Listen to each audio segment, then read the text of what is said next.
Good morning, everyone. Good afternoon, good evening, whenever you're listening to this. Thank you so much for joining us here on Navigating Parenting. It is the first Monday of the month of March. I cannot believe it. Wow, how the time is flying, but also going really slowly sometimes, right? Um, I love Q&As because it helps me to know where you are and what you need, and how I can serve you and help you on this platform. So I so appreciate all of your questions. Your questions are incredibly amazing. They always make me expand beyond where my head is. And it just gives me such an amazing chance to give you even more value. So please keep the questions coming. Be honest and authentic with them. They're anonymous. So it's really your opportunity to ask anything, right? So thank you so much for being here and contributing in that way. First question of this month. We're going to just jump right into it. When your husband, so it's a wife asking, when your husband says to the kids, I'll check with mom, do the kids really hear, I say yes, but if she says no, then the answer is no? It's a great question. And I know a lot of parents or couples, right, struggle with this because um, for lots of different reasons. Let's understand what they are. So, the first thing that I think it's really important for us as parents to understand is that when our child asks us a question, even if they say, I need an answer now, and the energy is very intense, which we know it can be with our children, and they're kind of just like asking over and over again until we give them an answer, we do not have to answer our children right away.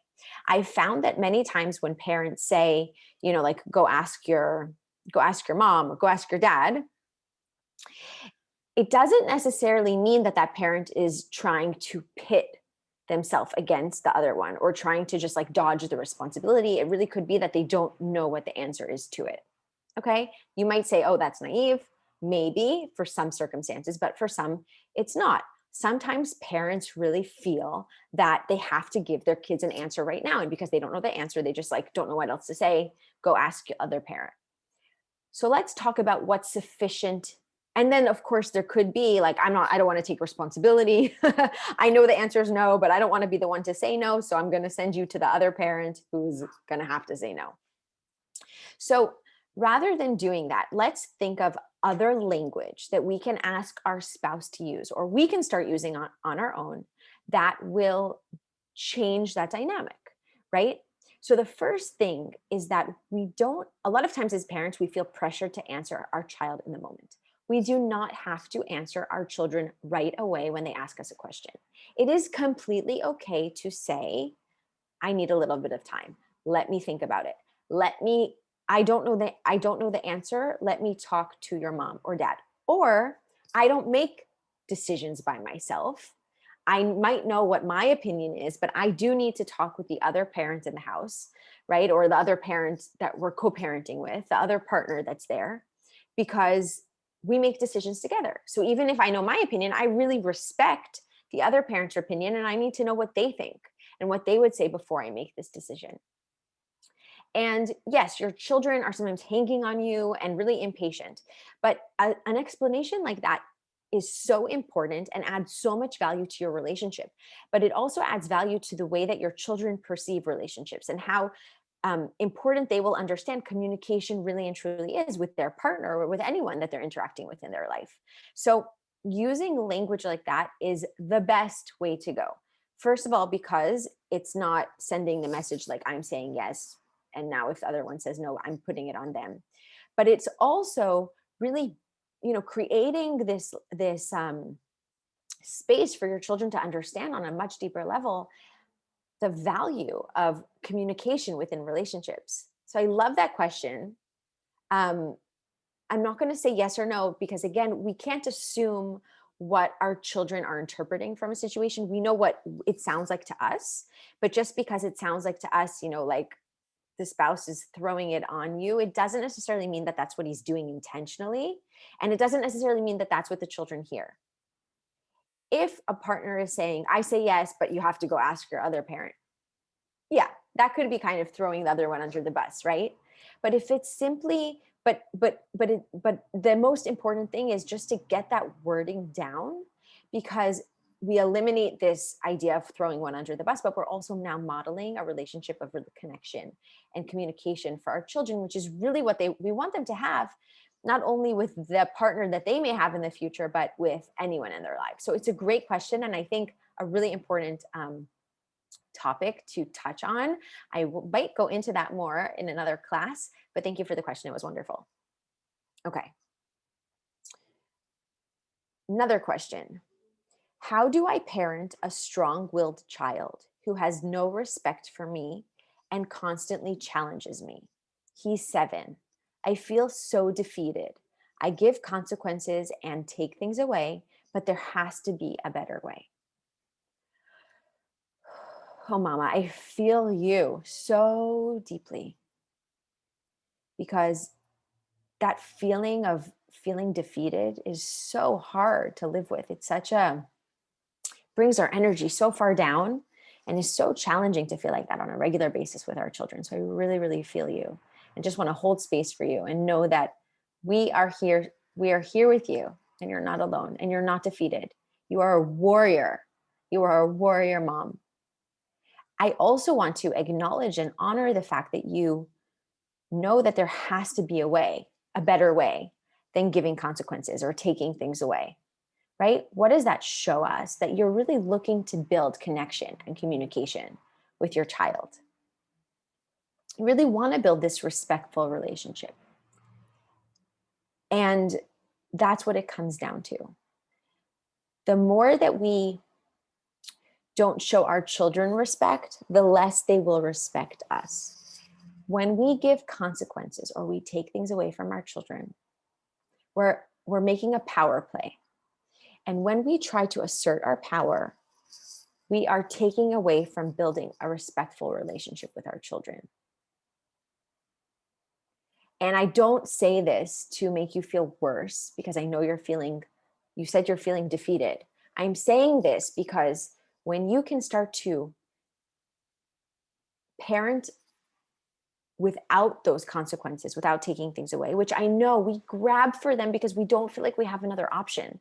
And I've been there, and I feel you so deeply. I know how challenging that is when we don't have another way, right? This is why we're here. This is why we come to these classes. This is why we're here to learn this language, right? Because there are other ways. We just don't know what they are.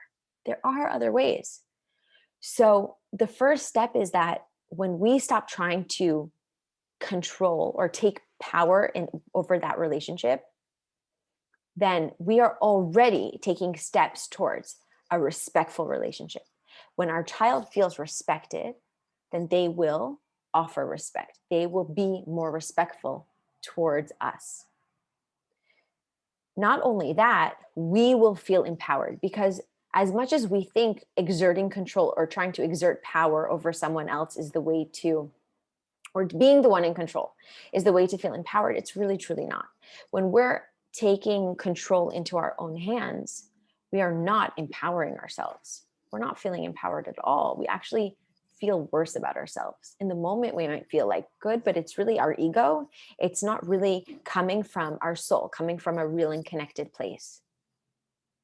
So the first step is to set the intention that I'm going to be respectful with my child. I'm not going to look to see how I can exert power and control over them. I'm going to be respectful towards them. Now, what does that look like? Because I have a strong-willed child, right? And you say that and he's constantly challenging me. He's 7 years old. A strong-willed child who is constantly challenging you, okay? Just because a strong-willed child is challenging you does not mean that they don't respect you. A strong-willed child means that they have a lot of strength inside of them, a lot of energy, a lot that they want to communicate, a lot of things to say maybe, right? A strong opinion. Strong opinions are not disrespect.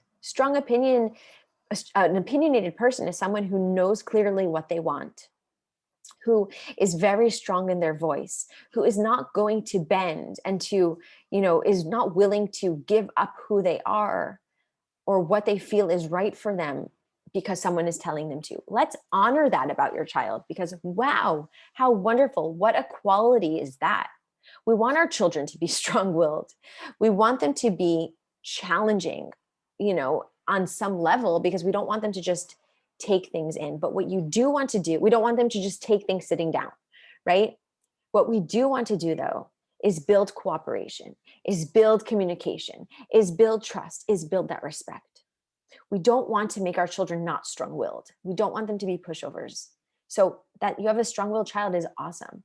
That doesn't mean, just because your child is challenging you does not mean that they don't have respect for you. A challenging child is a child who's not on the same page, who's not cooperating, who's not connecting. But that's often not the child's fault. And again, I'm sorry, I don't mean to put this on you, right? But if we're going to be navigating parenting in a conscious way, we got to take responsibility. We have to always be looking inside and seeing, why don't I have that communication and respect with my child? It's not about them. It's about something I'm doing. So that's the point, and that's why you're asking the question, which I honor.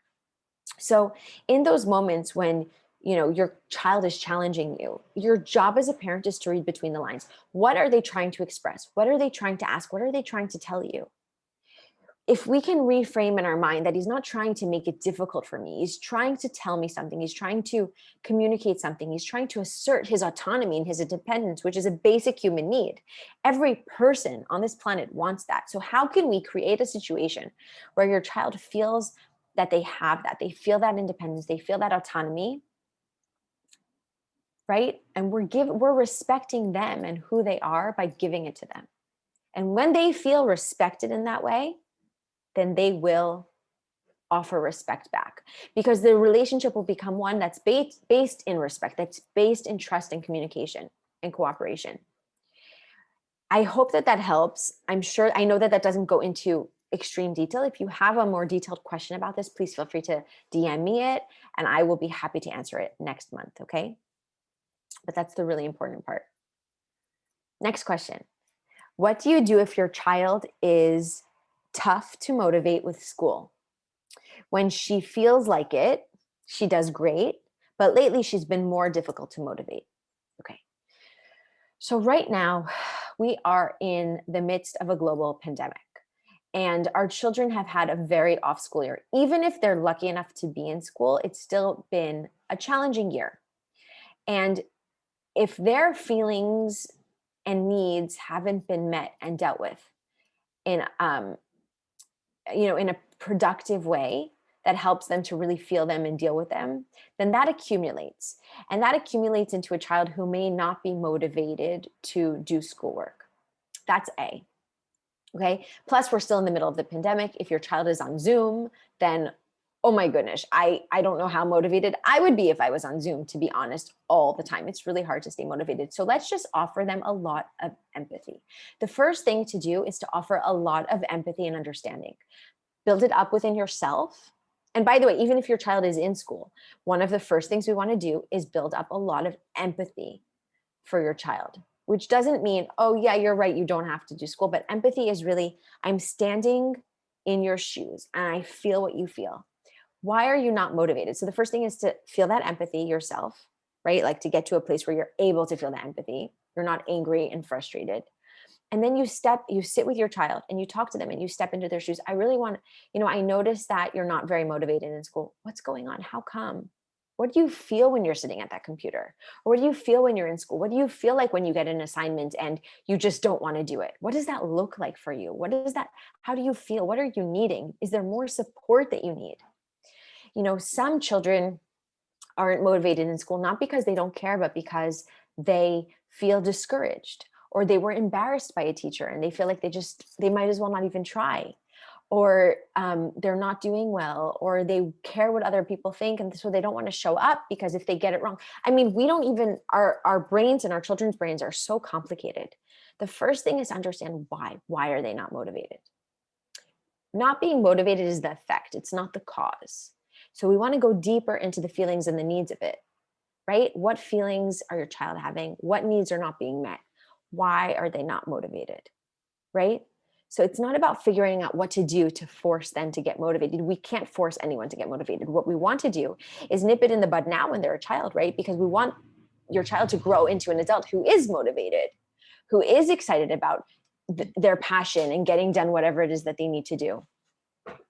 So, why aren't they motivated? That's the most important thing to recognize and to get to the bottom of. And it's not something that you're going to come up with in your own head necessarily. It's really about sitting down, having that conversation, and asking from a really calm and balanced place, without judgment, without anger, without frustration. We're sitting down with our child and we're saying, I really want to feel like what's going on. Why is it so hard for you to sit, to sit at the computer or to sit in school and be motivated and try in school? Let's get to the bottom of it. Let's help you find your motivation. What subjects do interest your child, for instance, right? And also then just having empathy for the fact that sometimes school is hard and sometimes we get lazy. Sometimes we just aren't motivated. Some days aren't you not motivated? Sometimes we have all these big expectations from our children to be super motivated in school, but then I'm not always motivated every day. And if I'm not, I find ways to motivate myself or to get myself excited to, to jump in. So by listening to music, by journaling, by meditating, by moving my body, whatever it might be, right? But how can we create a space for our child to feel motivated? Remember, not being motivated is the effect. It's not the cause of the lack of participation in school. Okay, next question. My 11-year-old son drives me crazy. I try talking, kindness, role model, punishing, taking away electronics, but he doesn't do his homework, brush his teeth, shower, he talks back, and he ignores. So it sounds like it's another question about a child who is not doing what they're supposed to do. And this parent has tried all different things. I try to be kind, right? I try to role model. I try punishing. I try taking away things, but he doesn't do whatever it is that he's supposed to do. So a lot of times as parents, when something doesn't work right away, we automatically think that we have to stop doing it. So I tried this positive parenting thing. I tried this conscious parenting thing. I tried being kind and it's not working. So now I'm going to do something different. It takes a lot to build up a relationship that's built on communication and trust with children. It takes a lot to be a conscious and positive and mindful parent. It's a constant work. It's not something we try and then we say, oh, it's not working for me, I'm going to stop. It just means that there's another, perhaps a different approach within that kindness that we have to take, within that positive parenting we have to take. I don't believe that kindness doesn't work in parenting. Kindness always works in parenting, but it's kindness with boundaries. It's kindness with strength, with feeling empowered, with knowing that your voice is important and what you're sharing with your children is really important, right? It's kindness with empowerment behind it. So the question is, and if the question was a little bit more detailed, I might be able to help. But first of all, I totally understand why it drives you crazy that your child is not doing what they're supposed to do. But why aren't they doing it? Do they need more structure? Do they need to be reminded? Do you want to make them a list? So they know exactly the things they need to do and they can check them off. And an 11-year-old probably wants to feel independent and probably wants to feel like they're making their own choices and they're not being babied and someone isn't sitting on top of them and telling them what to do all the time. So how can you create the space for your child to feel independent, to feel in control of their life? And so you don't have to sit on them, and when I say sit on them, meaning be totally on top of them, which is very frustrating thing for a parent. It would drive any parent crazy because you just feel like you're repeating yourself. But are you giving your child enough time and space to get what it is done? And also, a child not brushing their teeth could be a very different reason why they're not doing their homework. So it's like examining each thing and understanding why it is that they're not doing that specific thing. Not doing homework could be because they're confused, they don't know the answer, they feel discouraged. Not brushing their teeth could be they don't understand the importance of brushing their teeth. They don't have any issues with their teeth right now, right? When we're hungry, our body says like, I'm really hungry, so I need to get food in it. Or if I'm not feeling well, or I'm really tired, we feel it very clearly, like I need to go to sleep. But when it comes to brushing our teeth, we might feel our teeth being dirty, but there's no necessarily pain involved. There isn't a signal our body is sending to us, especially for an 11-year-old's mouth, that like, I have to brush my teeth right now. So do they not understand that importance? I mean, the possibilities are endless. So it's really about going to each of the things that you find that your child isn't doing and understanding, and getting to the bottom of it. Like, what are they feeling around it? Is there a need that's not being met? Do they just not have an understanding of why those things are important for them? And remember, just because we know that brushing our teeth is really important, our child might not understand it. Just because we understand hygiene, an 11-year-old might not. I mean, you think that they should and they would, but it just depends on, like, what has been their path to getting to this point as 11. Were they educated in a way that they really understand that routine is important, or were they not? Right. So that's something to consider. Okay, last question for this month. I have a 26-month-old and a 9-month-old. My toddler does not want the baby to be near her or touching anything that she considers hers. And when he does crawl up to see what she's doing, she cries, whines, and worst of all, hits, bites, or flattens. I can no longer leave them alone together in a room for more than a few seconds before I can hear him struggling or crying out. I try to be there to block the hits, kicks, but it's not always possible. And I have yelled out no, because I need her to stop. Her reaction is to look away and usually leave the room, avoiding me altogether. So I know that she knows she shouldn't be hurting. What is the best way to react to these behaviors? Okay, such a great question. I love that you said that you know that she knows she shouldn't be hurting, because we know, like, children are not trying to be bad. They're not doing things like, she knows she's not supposed to. She knows right from wrong. Children always do. So when we understand that they do know that, then we just need to ask ourselves, so why are they doing it, right? And what is the best way to react to those behaviors? So first of all, you have a 26-month-old, so just over 2 years. That's very, very young to really, truly understand, how much it would hurt a 9-month-old to do all of those things. Maybe she knows she's hurting, but her brain, like, scientifically, her brain is not developed yet in a way that she really totally understands, like, that, the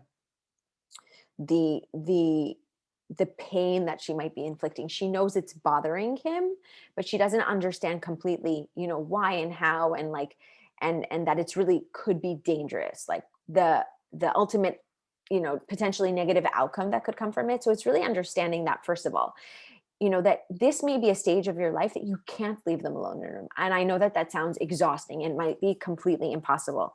So it's about, if you do have to leave them alone in a room together, can you put the baby, higher up so she can't reach him? Can you put can you put her in a situation where she's like completely distracted and she won't even think about going to the baby? It's also very normal for her to not want him to touch her stuff, because in her mind, it's her things. And even as adults, some of us are very possessive. And I don't mean that in a bad way, but we're very careful about the objects that we've earned that belong to us, because they are ours. They belong to us. And that's a very natural and normal thing to feel. And so we don't want our children to, to feel like those things don't belong to them. It's really important that they feel actually that those things do belong to them, right? That they know that they have their personal items. We want to teach our children sharing, but we don't want to force them to share. If someone came to your house and decided, like, I want to use your clothing today, would we be like, yeah, sure, choose anything you want, no problem, enjoy? Or I want to use your car, sure, neighbor, take it. Right? Like, when things belong to us, we really feel them as ours.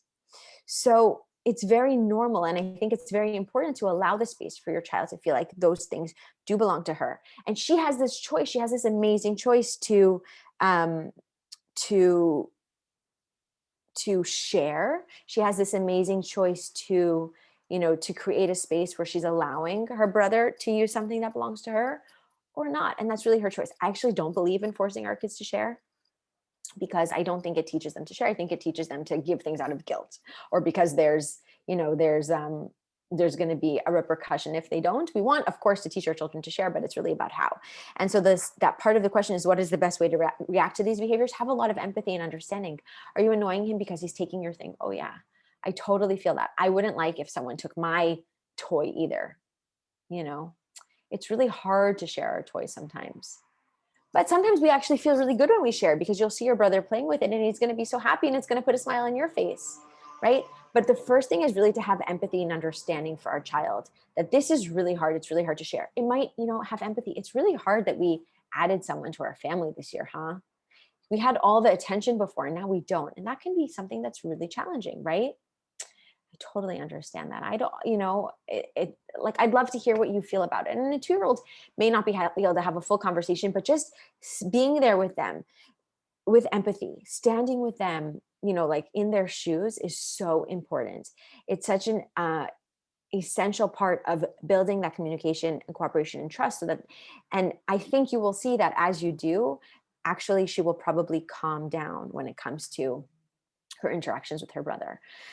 So thank you so much for joining us for this Q&A. I love your questions. They're always amazing. I would love to have more.